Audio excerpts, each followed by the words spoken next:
사랑하고 축복합니다. 슬기로운 부모 생활, 우리 꿈트리 겨자식 꿈터 부모님들 또 선생님들 이렇게 만나 뵙게 돼서 진심으로 반갑고 또 기쁩니다. 제목을 슬기로운 부모 생활로 잡은 이유는 물론 요즘 유행하는 드라마도 있지만 하나님 안에서 진정한 지혜로움과 슬기로움으로 우리 부모라는 역할을 잘 감당할 수 있는, 특별히 코로나 시대 속에서 우리 부모님들이 하나님이 기뻐하는 부모로 나아가길 원하는 마음으로 이 제목을 잡았습니다. 함께 이 시간에 도전하는 귀한 은혜가 있기를 원하고요.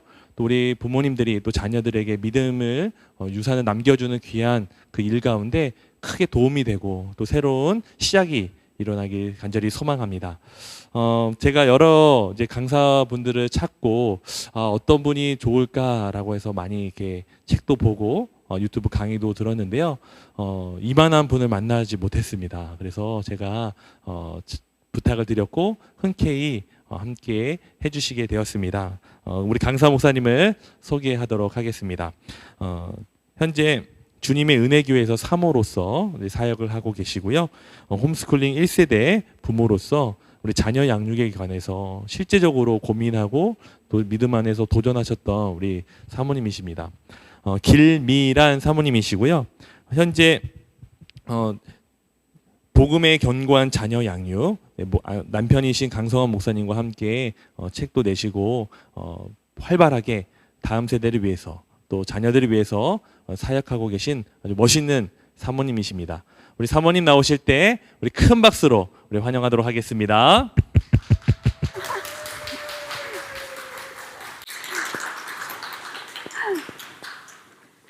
여러분 안녕하세요.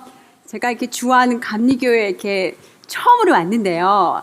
사실 여러분의 그 아름다운 교회 건물에 깜짝 놀랐고 또 여러분의 역사에 깜짝 놀랐고 더 깜짝 놀란 것은 여러분의 교육자분들이 정말 여러분들의 부모님들을 또 여러분의 그 아이들 다음 세대들을 얼마나 하나님의 말씀 안에서 잘 양육하고 싶어 하는지 사실은 교육자들의 열정에 또 깜짝 놀랐습니다. 제가 부모님들을 다 만나 뵙지는 못했지만 아마 여러분의 열정도 제가 아마 여러분을 뵀으면 깜짝 놀랐을 것 같아요. 오늘 제가 하나님의 디자인에 대해서 자녀 양육에 대한 하나님의 디자인에 대해서 1강을 얘기할 거고 또 2강에서는 마음을 다루는 자녀 양육에 대해서 여러분이랑 함께 같이 이야기할 텐데요. 먼저 기도하고 같이 시작하겠습니다. 좋으신 하나님, 주께서 우리를 사랑해 주셔서 2000년 전 예수 그리스도를 이 땅에 보내주시고 그분의 십자가의 사랑으로 우리를 죄사해 주시고 의롭다 해주시고 또 성령님을 우리에게 보내주셔서 오늘도 그리스도를 닮을 수 있도록 우리 안에 사역하고 역사하신 하나님을 찬양합니다. 하나님이 우리에게 부어주신 그 은혜가 너무나 놀랍고 감사해서 우리가 이제 그 사랑과 그 은혜를 자녀들에게 나타내어지는 부모가 되기를 소망합니다. 하나님, 우리가 지혜가 없고 때때로는 자녀 양육이 너무 어려워서 어떻게 해야 할지 모르는 저희들의 모습을 주님은 아십니다. 하나님, 이 시간 함께 또 사랑하는 부모들과 하나님이 자녀 양육을 향해서 어떤 디자인을 가지고 계시는지, 마음을 다루는 자녀 양육은 무엇인지 함께 이야기를 나누려고 합니다. 주님, 연약하고 부족한 딸을 입술을 붙잡아 주시고 또 오늘 이 또 말씀을 듣는 주한 감리교회에 주님이 정말 사랑하시는 피값 주고 사신 주의 성도들의 마음속에 하나님 주께서 직접 말씀해 주시고 성령께서 역사해 주셔서 우리가 하나님의 마음을 알고 또 하나님이 우리에게 원하시는 대로 주의 자녀들을 양육하며 하나님께 영광 돌리는 주의 사람들이 되도록 도와주십시오. 이 시간을 주님께 온전히 부탁드리고 예수님의 이름으로 기도합니다. 아멘. 오늘 시작을요, 저의 처음 부모됨의 이야기를 좀 시작을 해보려고 합니다. 1995년 9월 5일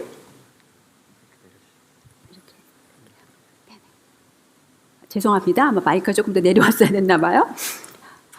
네, 지금부터 27년 전 제가 첫 아이를 딱 가슴에 품었을 때요, 정말 감사하고 감격스럽고 너무나 신비로웠어요. 그런데 그 감사와 감격이 얼마 가지 않더라고요. 아마 여러분도 동일한 경험을 하셨을 거예요. 육아의 터널에 들어오자 너무너무 힘들었어요.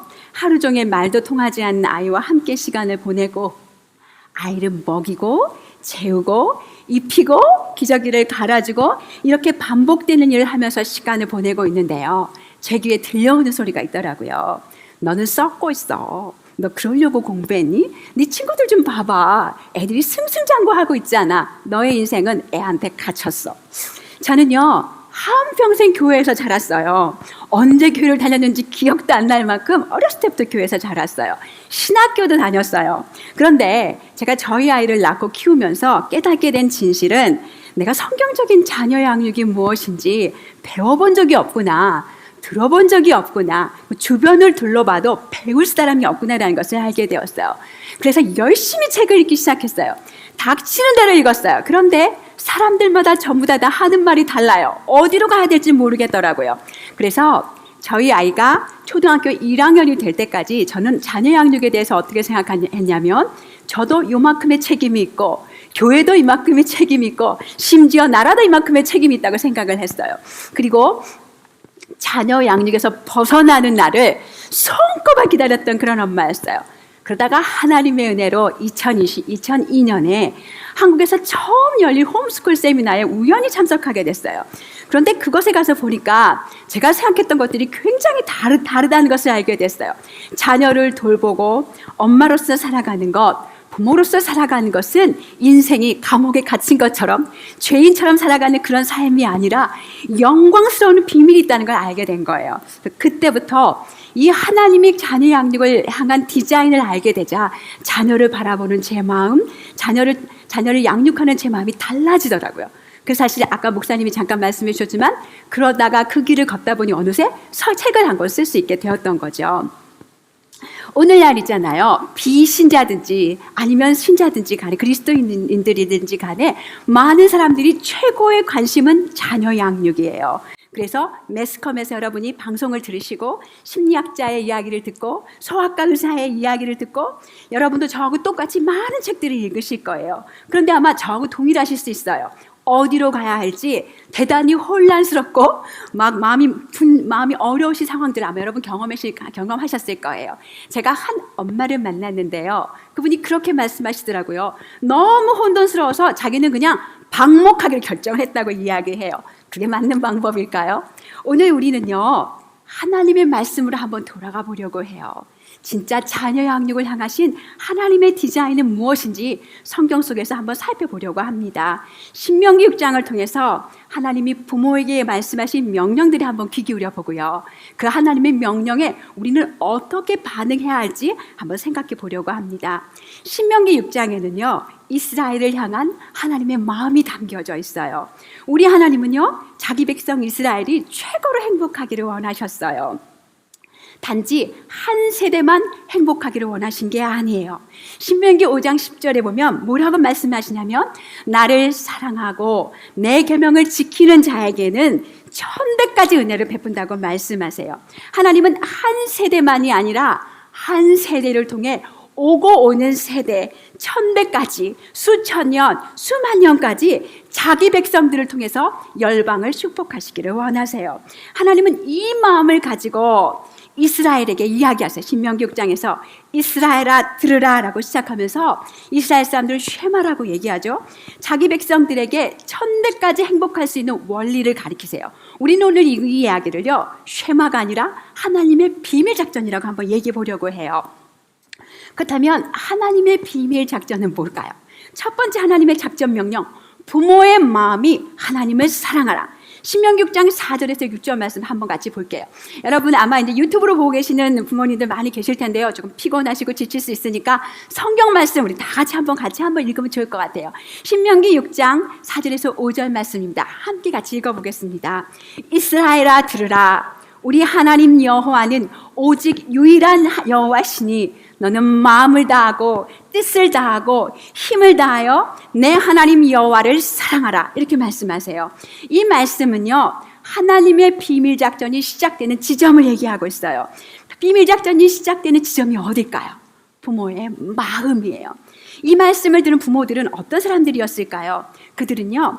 하나님께서 이스라엘을 애굽에서 끌어내시면서 10가지 재앙으로 애굽의 강대국을 꼼짝 못하게 하신 것을 경험한 사람들이에요. 홍해에서 애굽 군대를 몰살하시는 하나님, 광야에서 자그마치 40년 동안이나 만나와 메추락을 통해서 200만 명이 넘는 사람을 먹이시는 하나님, 낮에는 구름 기둥으로 밤에는 불 기둥으로 이스라엘을 보호하시고 구원하시고 통치하시고 보호하시는 그 하나님을 경험했던 부모 세대예요. 이 하나님을 경험한 한 세대가 해야 될 일은 마음을 다하고 뜻을 다하고 힘을 다해서 평생 동안 하나님을 사랑하는 거예요. 여러분은 어떤 하나님을 경험하셨어요? 우리는 이스라엘처럼 10가지 재앙이나 홍해 사건이나 만나를 경험하지는 않았어요. 그러나 신약 시대를 사는 우리들은 이스라엘보다 더 놀라운 것을 경험했어요. 그들이 그렇게 바라던 메시아 예수 그리스도가 이 땅에 오셔서 우리 죄를 대신해서 십자가에 죽으시고 우리가 받아야 되는 모든 진노를 다 받으셨다는 그 사실을 여러분은 읽고 보고 느끼셨어요. 경험하셨어요. 우리는 십자가에서 죄사함과 의롭다함을 받고 성령이 날마다 우리에게 동행해서 예수 그리스도를 닮게 하신다는 그 복음의 능력을 경험한 사람들이요. 그렇다면 우리가 해야 할 일도 마찬가지예요. 마음을 다하고 뜻을 다하고 힘을 다해서 우리 하나님을 사랑하는 거예요. 자기 백성을 행복하게 살기 원하시는 하나님의 마음을 이루시기 위해서 하나님이 그 이스라엘 백성에게 준 작전은 두 번째는 뭐냐면요, 부모의 마음이 자녀에게로 향하도록 하는 거예요. 출애굽에 살아계신 하나님을 경험하는 그 부모들의 두 번째 책임은 무엇이냐면요, 신명기 6장 6절에서 7절까지 나와 있어요. 우리 같이 함께 읽어보겠습니다. 오늘 내가 내게 명하는 이 말씀을 너는 마음에 새기고 내 자녀들에게 부지런히 가르치며 집에 앉았을 때에든지 길에 행할 때에든지 누웠을 때에든지 일어날 때에든지 이 말씀을 강론할 것이며 라고 말합니다. 부모의 책임은요, 다음 세대 자녀들에게 하나님이 누구신지, 하나님이 무슨 일을 하셨는지 열심히 부지런히 가르치는 거예요. 이스라엘 사람들은 아마 집에서 이렇게 했을 것 같아요. 10가지 재앙을 가리키면서 하나님이 온 세상을 자연을 통치하신 하나님을 가르쳤어요. 길을 함께 갈 때 애굽의 장자들은 다 죽었어. 그런데 하나님께서 6월절 어린 양의 피로써 우리를 구원해 주셨어. 우리는 아무도 죽지 않았어. 아무런 장자도 죽지 않았어. 이렇게 얘기했을 것 같아요.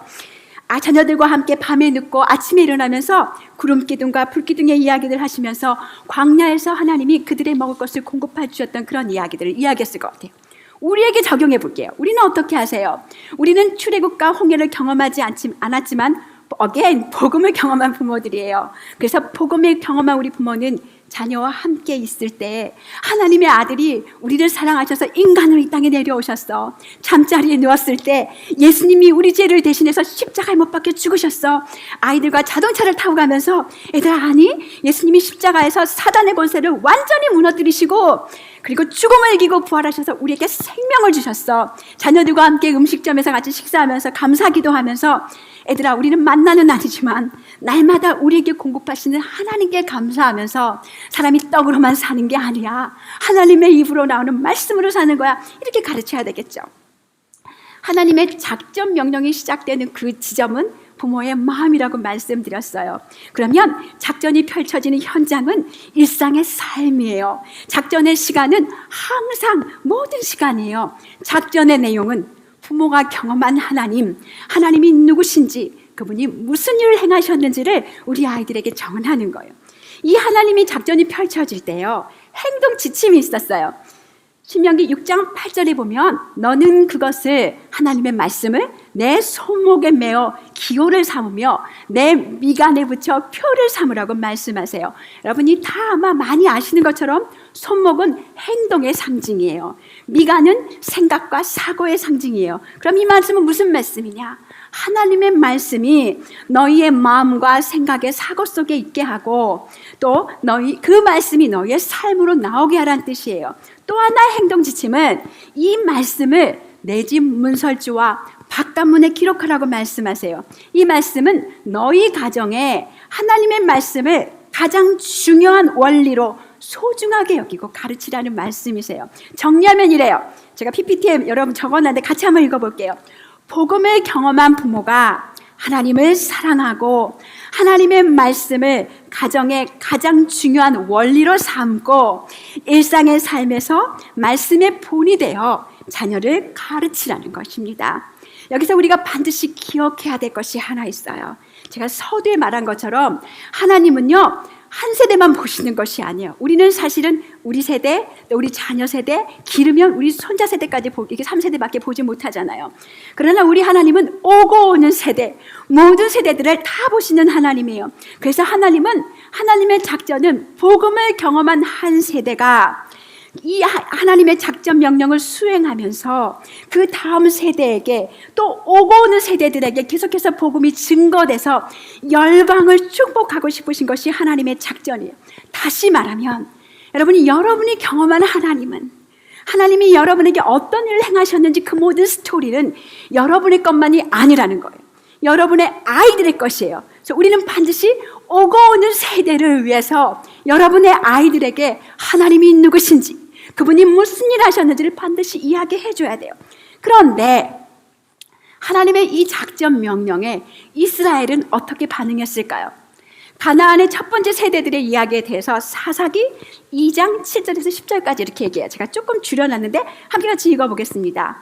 백성이 여호수아의 사는 날 동안과 여호수아 뒤에 생존한 장로들, 곧 여호와께서 이스라엘을 위하여 행하신 모든 큰일을 본 자들을 사는 날 동안에 여호와를 섬겼더라.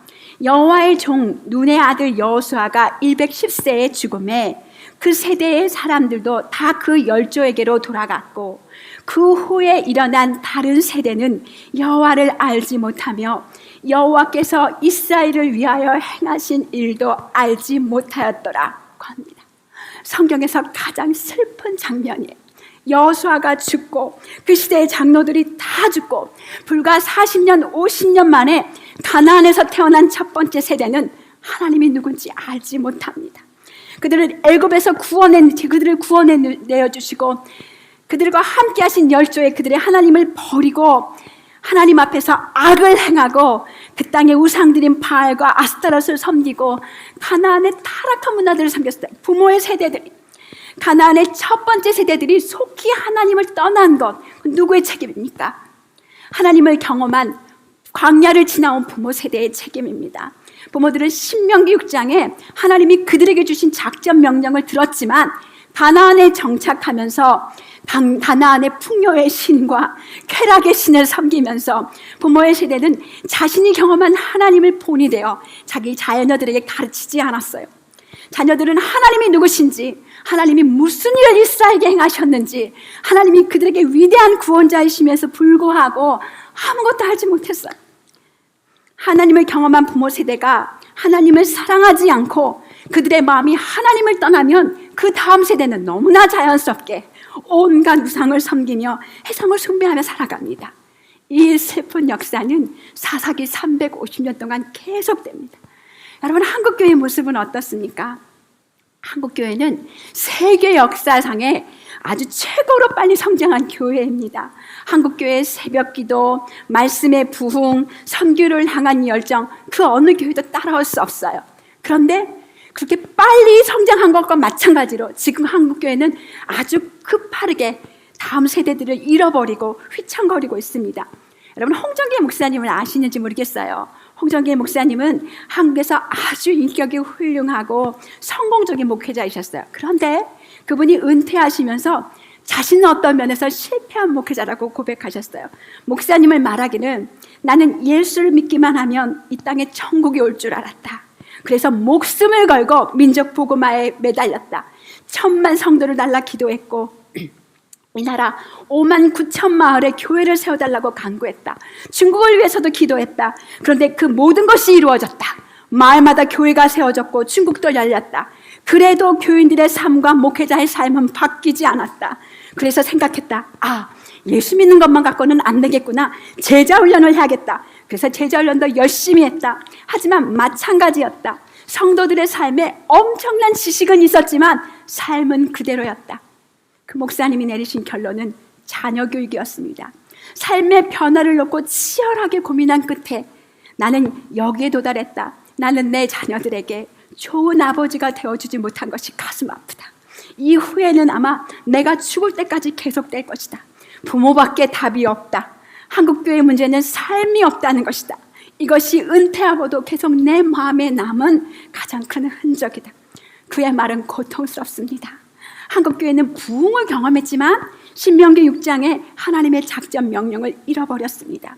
이 세대에 사탄은 다양한 방법으로 교회를 공격합니다. 하나님의 사람들을 공격합니다. 사탄은 세상의 타락한 문화와 거짓된 세계관, 성적 타락, 자살과 같은 파괴적인 방법으로 성도들을 공격합니다. 그런데 사탄의 가장 큰 공격은 부모 세대가 이 하나님의 작전 명령을 이해하지 못하게 하거나 가볍게 여기게 하는 거예요.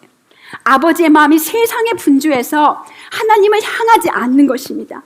부모의 마음이 자녀에게를 향하지 않아서 다음 세대를 제자화하지 않는 것입니다. 그렇다면 오늘 우리가 자녀를 제자화하지 못하는 것, 하나님의 작전 명령을 펼치지 못하는 이유는 무엇일까요? 많은 교회들이 다음 세대를 회복하기 위해서 프로그램과 비전을 제시합니다. 대부분의 교회 지도자들은 자녀의 제자화가 얼마나 중요한지 부르짖습니다. 그런데 성도의 가정은 혼란과 고통 속에 있습니다. 이 세 가지 이유를 여러분과 같이 함께 이야기를 해보려고 합니다. 첫째, 자녀의 신앙 교육이 부모에게서 교회로 옮겨갔습니다. 1850년대 미국의 역사지만 우리가 우리 역사도 좀 살펴볼 수 있어서 잠깐 미국의 역사를 조금 얘기해 보려고 합니다. 미국의 산업화 역량으로 남성들이 이 일에 몰두하면서 무슨 일이 벌어졌냐면 아버지들이 가정을 돌보고 자녀를 제자화하는 일에 어려움을 느끼게 됩니다. 미국은 청교도 나라였잖아요.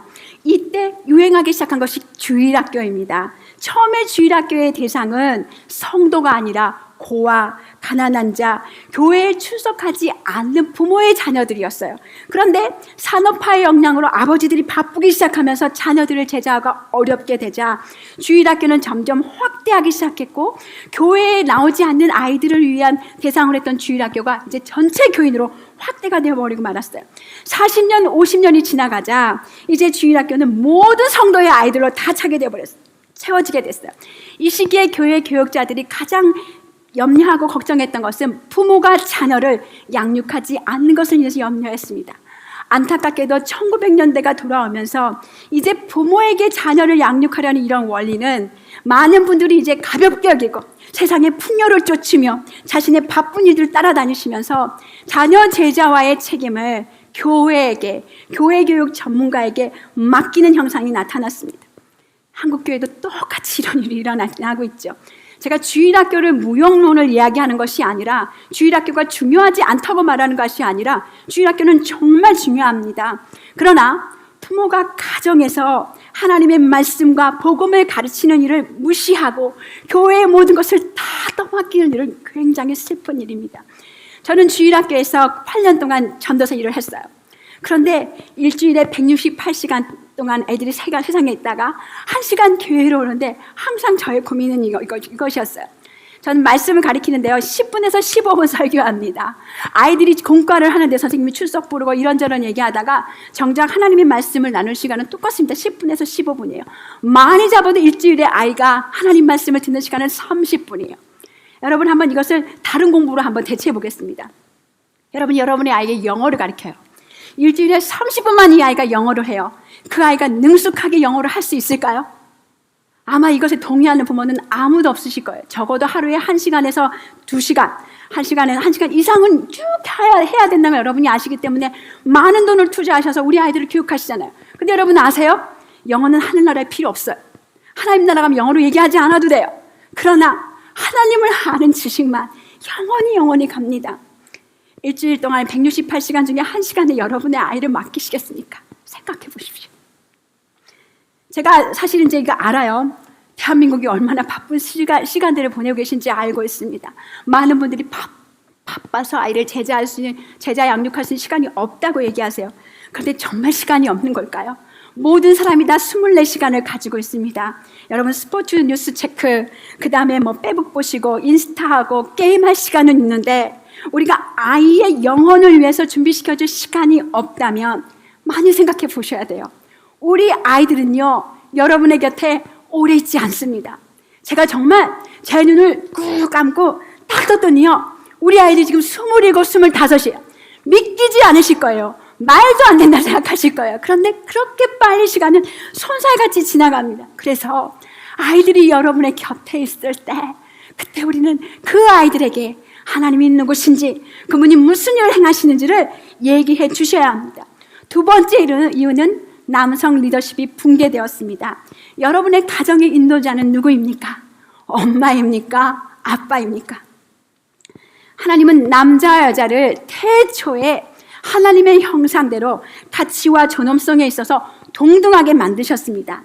그럼에도 불구하고 회사의 대표가 있어서 그 회사의 중요한 결정을 내리고 회사 전체의 운영을 책임지는 것처럼 여러분의 가정의 인도자는 아빠고 그 아빠가 가족 모든 문제의 최종 결정자이고 하나님이 그 아빠를 인도자로 세우셨고 인도자로 세우신 아빠에게는 책임이 있습니다. 리차드 백스터는 가정예배 지침서에서 5조에서 이렇게 말합니다. 함께 같이 읽어보겠습니다. 하나님의 말씀을 경멸하고 또 의도적으로 하나님의 말씀을 무시하고 살아가는 남편들은 자기 자신의 심령만 경멸하는 것이 아니라 자기 가족들의 심령까지도 경멸하는 자가 되고 맙니다. 6조에서 말합니다. 같이 읽어볼게요. 남편은 가족들의 훌륭한 교사가 되어야 합니다. 남편은 자기 가정의 종교의식뿐만 아니라 하나님의 일에 대해서도 가족들을 가르치고 그들을 보살피고 다스려야 합니다. 만약 남편이 그러한 임무를 행하지 않거나 소홀히 여긴다면 그것은 그의 죄요, 그의 수치가 될 것입니다. 라고 합니다. 이처럼 아버지들은 가정에서 아내와 자녀를 하나님의 말씀으로 양육하는 책임을 가지고 있습니다. 그런데 오늘날 우리 교회의 가정 환경은 어떻습니까? 남자들은 일에 분주합니다. 가정에서 피곤한 몸으로 쉬는 시간도 부족합니다. 그런데 참 감사한 것은 요즘 아버지들은 자녀들이랑 많이 놀아주려고 애쓰시는 것 같아요. 너무너무 감사해요. 그렇게 피곤한 몸에도 불구하고 거기에 플러스 아내와 자녀를 위해서 그들의 영적인 어떤 상태들도 점검해 주셨으면 좋겠어요. 어떻게 하라고요? 주일날 함께 보신 설교 말씀을 당신은 뭘 배웠는지, 뭘 느꼈는지, 어떻게 삶에 적용하는지 한마디만 물어보시면 돼요. 우리 아이들에게 처음부터 매일매일 가정예배 할 수는 없지만 일주일에 한 번이라도 주일에 들은 말씀을 가지고 나누시든지 가정예배하는 그 시간부터 우리 아버지들이 시작해 주셨으면 좋겠습니다. 셋째, 자녀를 제자 삼는 건강한 모델을 찾기 어렵기 때문에 우리가 이게 하나님의 작전 명령을 수행하기 대단히 어렵습니다. 교회 안에서도 여러분의 주변에서 야, 이 사람은 정말 자녀 양육을 하나님의 뜻대로 너무 잘한다. 나는 이 사람을 따라가면 되겠어. 이런 모델을 찾기 너무 어렵다는 거예요. 저희는 사역자 가정으로 살았습니다. 저희 남편은 결혼하고 10년까지 일 중독자로 살았어요. 커다란 큰 교회에서 부교육자로 섬겼는데요. 새벽 예배가 두 부가 있는 교회였어요. 새벽 4시 반에 들어가고 청년 담당이니까 집에 매일 11시에 왔어요. 결혼 10년 차까지 그분은 남편으로 살아가는 게 뭔지, 아버지로 살아가는 게 뭔지 아무것도 몰랐어요. 주변을 둘러봐도 건강한 모델을 찾기 너무너무 어려워서 굉장히 당혹스러웠다 그래요. 그런데 어느 날 길을 걷고 있는데 하나님께서 저희 남편의 마음을 두드리셨습니다. 야, 성환아, 너가 아침 4시에 나가가지고 저녁 11시까지 교회를 위해서 너무너무 열심히 일하는데 다른 사람들이 다 너를 쳐다보고 있어. 그 사람들 똑같이 너처럼 할 거야. 그래, 나는 하나님의 일을 열심히 했으니까 아내도 돌보지 않고 자녀를 돌보지 않아도 하나님이 다 해주시겠구나. 이렇게 믿을 거야. 그런데 그거는 거짓말이야. 네 몫을 해야 돼. 네가 네 몫을 하지 않으면 그 다음 세대는 사사기 시대 때 가나안의 첫 세대들처럼 다 망해버릴 거야. 이런 마음을 너무나 강하게 주셨다는 거야. 얼마나 감사한지 몰라. 내가 이러고 있다가는 정말 우리는 전부 다 망하겠구나라는 생각을 갖게 해주셨어요. 저희는 하나님이 우리에게 맡기신 일을 너무 소중하게 생각하고 감사하게 생각합니다. 그러나 심지어 이 교육자의 일까지도 그분이 그만두면 그 자리를 대체할 사람이 있어요. 근데 여러분 아세요? 아버지의 역할, 남편의 역할은 대체해줄 사람이 없어요. 엄마의 역할, 아내의 역할을 대체해줄 사람이 없어요. 이게 더 높은 불심입니다. 이것을 기억하셨으면 좋겠어요. 저희 부부는요, 복음을 경험하고 그리고 자녀를 제자 삼는 것이 무엇인지 배우는데 정말 오랜 시간이 걸렸습니다. 구약의 마지막 성경은 말라기입니다. 여러분이 말라기 성경 말씀이 어떻게 끝나는지 아십니까? 말라기 4장 4절에서 6절까지 말씀을 함께 읽어보겠습니다. 너희는 내가 호렙에서 온 이스라엘을 위하여 내 종 모세에게 명한 법 곧 율례와 법도를 기억하라. 보라, 여호와의 크고 두려운 날이 이르기 전에 내가 선지자 엘리야를 너에게 보내리니 그가 아버지의 마음을 자녀에게로 돌이키게 하고 자녀의 마음을 그들의 아버지에게로 돌이키게 하리라. 돌이키지 않으면 두렵건대 내가 와서 저주로 그 땅을 칠까 하노라 하시니라. 여러분, 아주 무서운 경고의 말씀입니다. 이스라엘의 백성은 하나님의 언약의 백성으로서 하나님을 온 힘을 다해서 마음과 뜻과 정성을 다해서 하나님을 사랑하고, 그리고 자기들에게 하나님이 주신 이 말씀을, 호렙에서 하나님 말씀하신 그 말씀을 다음 세대에게 흘려보낼 책임이 있었습니다. 그래서 아버지의 마음이 먼저 하나님을 사랑하고 그 아버지의 마음이 자녀에게로 향해야 그 자녀의 마음이 아버지에게로 향하고 아버지로 향한 그 마음이 하나님께로 향한다는 것을 하나님은 아셨던 거예요. 그렇게 하지 않으면 무슨 일이 벌어지냐? 저주가 그 땅에 임한다고 말씀하십니다. 여러분, 이 말씀은 하나님이 우리를 향한 명령입니다. 만일 부모의 우리 마음이 하나님을 사랑하고 우리의 자녀에게로 향하여 일상에서 우리 아이들을 말씀의 볼이 되어 제자화하지 않는다면 이 땅에 저주가 임할 것입니다. 말라기의 이 엄중한 경고를 우리는 마음에 새길 필요가 있습니다. 또 하나의 말씀, 경고의 말씀만 있는 게 아니라 성경에는 위로의 말씀도 있어요. 격려의 말씀도 있어요. 우리에게 힘을 주는 말씀이 있는데 마태복음 28장 18절에서 20절의 말씀입니다. 자녀 양육 쉽지 않습니다. 정말 어렵습니다. 때로 자녀를 양육하면서 절망적인 날이 있어요. 여러분, 아마 아이들이 어릴 때는 잘 모르시겠는데 이제 10대 비스무리하게 가보십시오. 절망적인 날이 와요. 지혜가 바닥이 나고 힘이 다 빠지고, 나 엄마 안 했으면 좋겠다, 아빠 안 했으면 좋겠다, 사표 내고 싶다, 이런 마음이 갖는 그런 날이 와요. 그럴 때 여러분, 이 말씀을 기억하십시오. 예수님께서 나와 말씀하여 이르시되 하늘과 땅의 모든 권세를 내게 주셨으니 그러므로 너희는 가서 모든 민족으로 제자를 삼아 아버지와 아들과 성령의 이름으로 세례를 베풀고 내가 너에게 분부한 모든 것을 가르쳐 지키게 하라고 말씀하십니다. 그러시면서 볼지어다 내가 세상 끝날까지 너희와 항상 함께 있으리라고 말씀하셔요.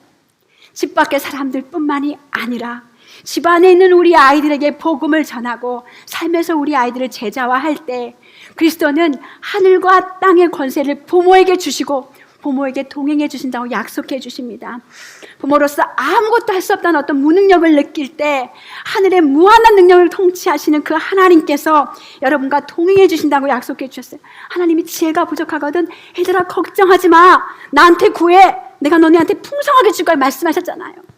그래서 여러분, 우리가 하나님 의지하기를 소망합니다. 하나님을 의지하면서 자녀 양육을 배우면서 부모로서 주신 이 영광스러운 사명을 소홀히 여기지 말고 소중한 것으로 붙잡으시고 하나님을 사랑하고 여러분의 아이들에게 그 하나님을 전수하고 나타나는 그 영광스러운 소명을 잘 감당하는 부모였으면 좋겠습니다. 이 강은 여기서 마치겠습니다. 잠시 쉬고 다음번에 마음을 다루는 자녀 양육이 있습니다. 이 강이 조금 내용이 좀 무겁고 좀 마음이 조금 무거우실 수 있지만 어떤 분이 그러셨어요. 한국말은 끝까지 들어봐야 돼요. 그래서 이 강에도 여러분 함께 오셔서 또 마음을 다루는 자녀 양육은 어떤 것인지 좀 힘을 얻으셨으면 좋겠습니다. 감사합니다.